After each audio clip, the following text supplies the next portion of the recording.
দেখুন, যেভাবে উত্তরপ্রদেশ সরকার, গুজরাটের সরকার, মহারাষ্ট্রের সরকার আই লাভ মোহাম্মদ সাল্লাম লেখার জন্য এফআইআর করেছে, প্রায় এখন পর্যন্ত 40 জনের অধিককে গ্রেফতার করেছে, প্রায় 21-এর অধিক এফআইআর হয়েছে সারা দেশ জুড়ে এই 3টে রাজ্যে।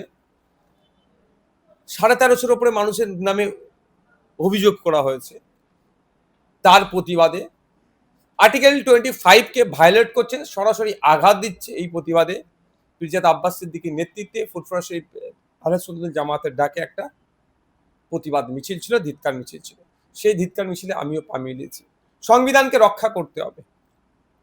একদিকে যেমন মুসলিম সম্প্রদায়ের উপর এটা আঘাত দিচ্ছে, ঠিক তেমনই সত্য কথা সংবিধানের 25 নম্বর আর্টিকেলে এরা ধ্বংস করছে। সংবিধানের 25 নম্বর আর্টিকেলে উল্লেখ করা আছে যে আপনি ধর্মচারণ কি করবেন সেটা বেছে নিবার আপনাকে ক্ষমতা দিয়েছে। আপনি ধর্মীয় আচার অনুষ্ঠান করবেন তার স্বাধীনতা দিয়েছে, এবং ধর্ম প্রচারেরও স্বাধীনতা দিয়েছে আর্টিকেল 25। সেটাকে এই বিজেপি পরিচালিত সরকারগুলি আক্রমণ করছে। শুধু তাই নয়, তার সাথে সাথে পশ্চিমবাংলায় সংখ্যালঘু দরদি সরকারেরও নগ্ন চিত্রটা আপনাদের সামনে তুলে ধরতে চাই। ঈদে মিলাদুন নবীর মজলিসে জলসায় আসার কারণে প্রচুর মানুষের বাড়ির লাইন, তার বিদ্যুতের তার কেটে দিয়েছে, মারধর করেছে, ইভেন বলেছে যে অভিযোগ করলে তোদের বাড়ি বুল্ডোজার দিয়ে গুড়িয়ে দেওয়া হবে।